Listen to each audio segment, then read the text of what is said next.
Moussa Dadis Camara et plusieurs de ses co-accusés sont donc en cavale en Guinée. Un commando a pris d'assaut la prison dans laquelle ils étaient détenus. L'ancien putschiste au pouvoir entre 2008 et 2010 faisait face à la justice dans le procès du massacre du 28 septembre 2009 qui avait fait plus de 150 morts à Conakry. Nous sommes en direct avec Abdulrahman Ba, notre correspondant sur place. Bonjour Abdulrahman, quelle est la situation à l'heure actuelle ? Bonjour Namori. Alors, la situation a évolué depuis le matin parce que, selon les dernières informations qui circulent, les évadés sont localisés par les forces de l'ordre qui se sont mis à leur poursuite. Ils seraient dans la route banlieue de Conakry. Toutes ces informations sont encore à prendre avec des pincettes, mais en tout cas, ils sont relayés partout dans les différents médias et sur les réseaux sociaux.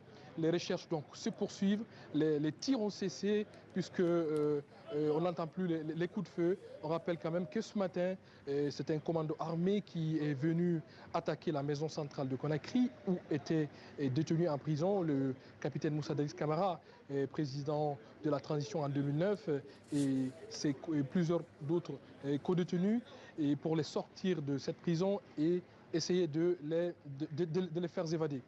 Alors, les recherches sont activées, les frontières sont fermées.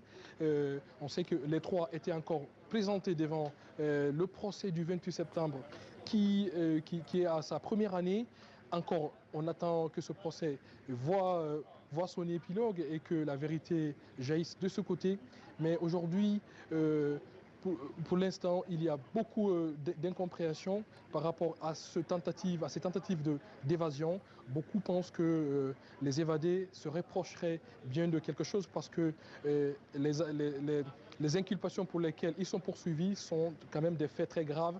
Moussa Dadis Camara et les autres sont reprochés dans le massacre qui a été perpétré en 2009 dans le stade du 28 septembre 2009. Lors d'une réunion des opposants, il y avait eu plus de 157 morts selon les organismes de défense des droits de l'homme et plus de 100 femmes ont été violées. Donc peu à peu, la situation se calme, on n'entend plus les coups de feu, mais les recherches quand même se poursuivent parce que des militaires se baladent toujours dans les rues avec kalash à main, des armes automatiques. Donc pour l'instant, c'est ce qu'on peut dire en attendant que la situation évolue.